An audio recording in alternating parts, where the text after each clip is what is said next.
বড় করে পুকুর খনন করেছিলাম মাছ চাষ করবো বলে, অথচ দেখো কারবার। এতগুলো মাছ ছেড়েছিলাম, কিন্তু ধরতে গেলে দুই চারটা বেশি মাছ পাই না। মাছগুলো যেসব কোথায় যায় কে জানে। তুমি এসব মাছ টাছ চাষ করা বাদ দাও তো, ক্ষেত খামারে মনোযোগ দাও। না, একবার যখন মাছ চাষ করবো বলে ঠিক করে নিয়েছি, মাছ চাষ করেই ছাড়বো। আজই বের করবো আমার পুকুরের সমস্যাটা কি।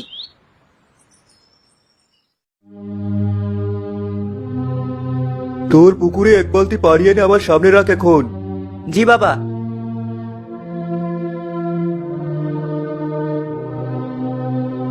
এই নিন পানি। কি হলো, সাধু বাবা বালতি ধরে পুকুরের পানি খাওয়া শুরু করলেন কেন? চুপ করো তো, সাধু বাবা জ্ঞানী মানুষ। উনি কিভাবে কি করে তা আমাদের মাথায় ধরবে না। চুপচাপ তাকে তার কাজ করতে দাও। কথা বলে ওনার মনোযোগ নষ্ট করো না।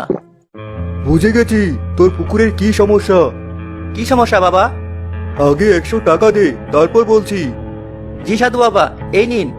তোর পুকুরে ভয়ঙ্কর একটা মাছ আছে, যে মাছটা তোর পুকুরের অন্য সব মাছদের খেয়ে ফেলছে। বলছেন কি সাধু বাবা? তাহলে উপায়? ওই মাছটাকে যেভাবেই হোক পুকুর থেকে বের করতে হবে। আমি এখনই লোক লাগাচ্ছি ওই মাছটাকে ধরার জন্য। লাভ নেই, ওই মাছের অনেক শক্তি। জাল ফেললে জাল ছিঁড়ে বেরিয়ে পড়বে ও। হাত দিয়ে ধরতে গেলে হাতে কামড় বসিয়ে দেবে। পুকুরের পানি চেষে ধরতে গেলে যেভাবেই হোক অন্য পুকুরে পালাবে। তাহলে উপায় কি সাধু বাবা? এই মাছটাকে শুধুমাত্র এক জাতের কুমিরই ভালোভাবে মারতে পারবে। এতে করে তোর পুকুরের মাছগুলো ঠিকঠাক থাকবে, আর ওই ভয়ানক মাছটাও মারা যাবে। কিন্তু এত ভয়ানক একটা কুমির যদি আমি আমার পুকুরে এনে ছাড়ি, ওই কুমির তো সব মাছ খাবেই, সাথে আমাদেরকেও না খেয়ে ফেললে হয়। তুই আমার কথা শুনিসনি মন দিয়ে।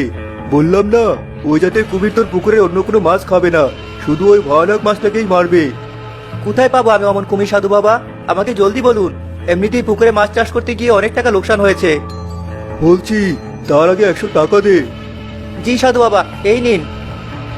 জঙ্গলের ভেতরে একটা ভাঙা বাড়ি আছে, তার পেছনে আছে বড় একটা খাল। সেই খালে অনেক কুমির থাকে। ওই কুমিরগুলোই পারবে এই ভয়ানক মাছটাকে মারতে। বুঝেছি, এখনই তাহলে ওখান থেকে একটা কুমির ধরে আনার ব্যবস্থা করছি। দাঁড়া, আগেই নয়। ওগুলো কোনো সাধারণ কুমির নয়।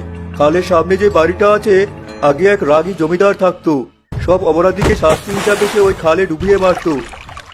এ তো ভয়ানক ব্যাপার। তারপর কি হলো? এক সাধু বাবা অভিশাপ দিয়েছিল, যে ওই খালে ডুবে মারা যাবে সে চিরজীবন কুমির রূপে ওই খালে কাটাবে, যতদিন না পর্যন্ত কোনো ভালো মানুষ নিজের রক্ত সেই খালে ফেলে তাদের মুক্তি না চায়। তাহলে তো ওই খালে খারাপ মানুষই বেশি থাকার কথা। ওরা আমাকে সাহায্য করতে চাইবে কেন? তা তুই ঠিক বলেছিস। এর জন্য তোকে সঠিক একজনের নাম ধরে ডাকতে হবে, যে বেঁচে থাকতে একজন ভালো মানুষ ছিল এবং এখনো নিজের কোনো স্বার্থ ছাড়াই তোকে সাহায্য করতে রাজি হবে। কি নাম তা সাধু বাবা?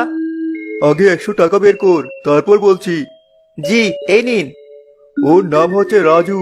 খালের পাড়ে গিয়ে রাজু বলে 3বার ডাক দিলেই ও সাড়া দিবে। অন্য কুমিরদের থেকে সাবধানে থাকিস, যেন ওরা তোকে খালে টেনে নিয়ে যেতে না পারে। জি সাধু বাবা, আপনি যেভাবে সব করতে বলেছেন আমি সেভাবেই সব করব। আপনাকে অনেক ধন্যবাদ। ঠিক আছে, আমি তাহলে আজ আসি। তুমি কি এখনই বের হবে কাজে? হ্যাঁ, যাই, খাল থেকে কুমিরটা ডেকে আনি। পুকুরের বাকি মাছগুলো ওই ভয়ানক মাছের পেটে যাওয়ার আগেই। সাবধানে থেকো।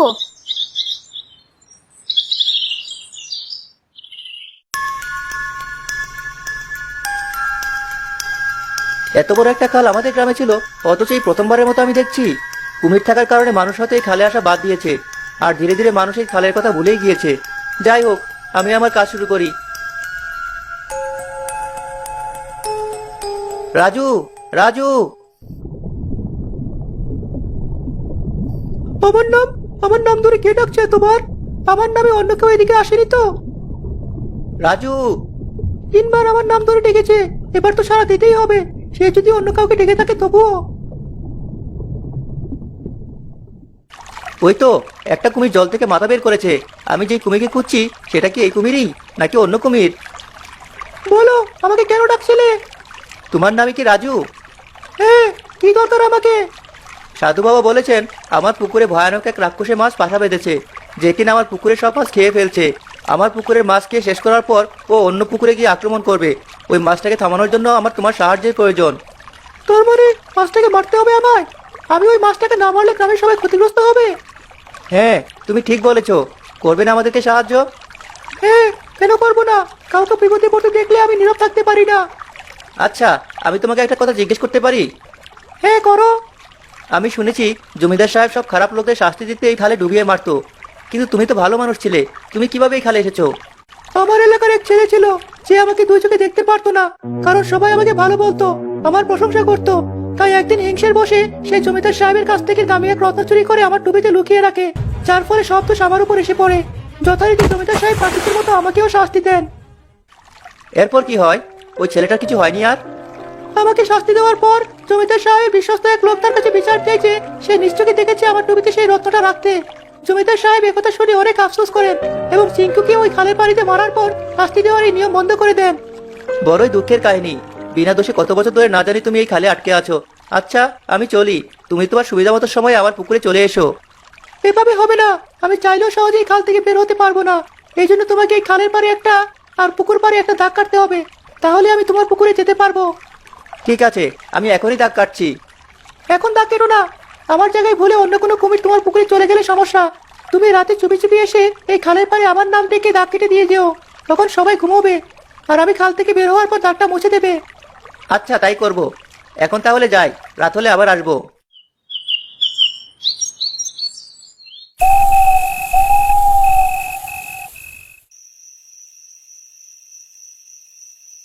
তুমি আবার এত রাত করে কোথায় যাচ্ছ? সারাদিন তো এদিক ওদিকে ছোটাছুটি করলে। এবারই শেষ, এরপর আর কোথাও যাব না। এখন যাচ্ছি খালটা কেটে কুমির আনতে। তুমি নিজের কথা শুনতে পাচ্ছ কি? কেমন পাগল মনে হচ্ছে তোমাকে। ওই 100 টাকা সাধু বাবার কথায় বিশ্বাস করে কি সব উল্টাপাল্টা কাজ করছো, তুমিই ভালো জানো। কোনো উল্টাপাল্টা কাজ করছি না আমি, সময় হলে তুমি সব বুঝতে পারবে। আমি গেলাম, দরজাটা লাগিয়ে দাও। সৃষ্টিকর্তা, তুমি ওকে রক্ষা করো।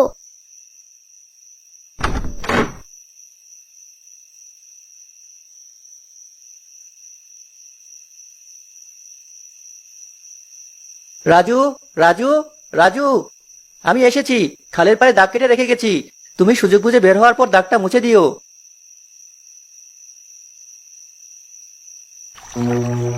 রাজু, খালের পাড়ে দাগ? তার মানে কি কেউ রাজুকে ওই খালের পাড় থেকে বের করে নিয়ে যেতে চাইছে? না, ওকে এই খাল থেকে বের হতে দেওয়া যাবে না। যদি কেউ বের হয় সেটা হবে আমি। ওই তো আমাকে ডাকছে, ও তাড়াতাড়ি বের হয়ে যাই আমি। দেখি চিঙ্কু এই সময় এখানে কি করছে? তুই এখানে আর 100 বছর থাক, আমি চললাম। চিঙ্কু দ্রুত সাঁতরে খালের পাড়ে উঠে দাগটা মুছে দিয়ে হারুনের পুকুরে চলে গেল। রাজু খালেই থেকে গেল। ওই তো পুকুরে বড় কি যেন একটা পড়ার শব্দ হলো। রাজু কুমির চলে এসেছে মনে হয়, এখন আর আমার কোনো চিন্তা নেই। তুমি ঘুমাও তো, সে কখন থেকে বাইরে কান পেতে বসে আছো। কুমিরেরও যে নাম থাকে জানতাম না। তুমি কি সাধু বাবার কথা শোনোনি মন দিয়ে? থাক বাদ দাও, অনেকদিন পর শান্তিতে ঘুমাবো আজ। কাল সকালে রাজুর সাথে কথা বলবো।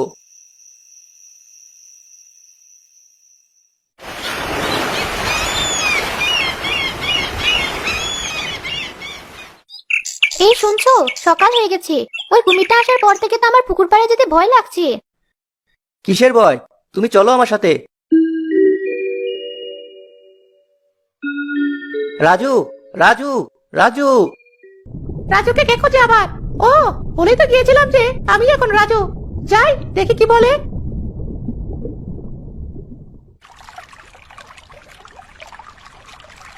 এসেছো? এই দেখো, আমার বউ তোমাকে ভয় পাচ্ছে। ওকে বলে দাও যে তোমাকে দেখে ভয় পাওয়ার কিছু নেই। আমাকে দেখে ভয় পাওয়ার কিছু নেই? তোমার গলা এমন শোনাচ্ছে কেন? আর তোমার গায়ের রঙও কেমন যেন হালকা দেখাচ্ছে। না মানে অনেকদিন পর অন্য পানিতে এসেছি তো, তাই আমার একটু ঠান্ডা লেগে গেছে। আর তোমার পুকুরের পরিষ্কার পানিতে সারা রাত থাকার পর গায়ের ময়লা পরিষ্কার হয়ে হালকা দেখাচ্ছে মনে হয়। ও তাই বলো। আচ্ছা, তুমি এবার ওই ভয়ানক মাছটাকে খুঁজে বের করে মেরে ফেলো। ঠিক আছে, তুমি যাও, আমি এখনই খুঁজে বের করছি।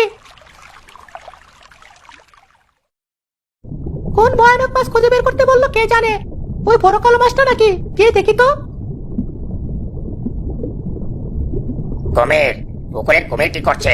আমাকে মেরো না দয়া করে। কেন? তোকে বাঁচিয়ে রেখে আমার কি লাভ? আমি প্রতিদিন তোমাকে মাছ ধরে এনে দেবো, তোমাকে আর কষ্ট করে মাছ ধরতে হবে না। ঠিক আছে, আমি রাজি। এতদিন হয়ে গেল, কিন্তু রাজু এখন ওই মাছটাকে খুঁজে পেল না। এদিকে পুকুরের মাছ শুধু কমেই যাচ্ছে। আমার মনে হয় ওই কুমিরটা মিথ্যে বলছে।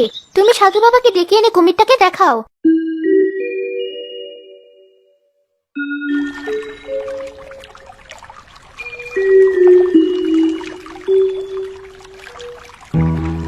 এটা তো অন্য কুমির।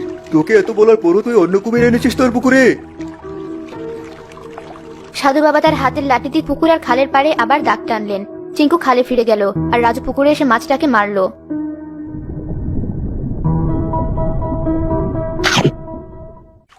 সাধু বাবা, আমি এই খালে থাকা সব কুমিরকে মুক্ত করে দিতে চাই। তুই নিশ্চিত তো? যে রক্ত দিবে তার পরিণতি কি হবে সেটা কিন্তু কেউ জানে না। আমি নিশ্চিত।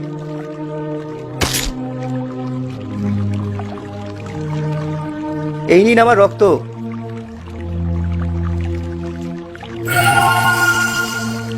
তোমাকে অনেক ধন্যবাদ।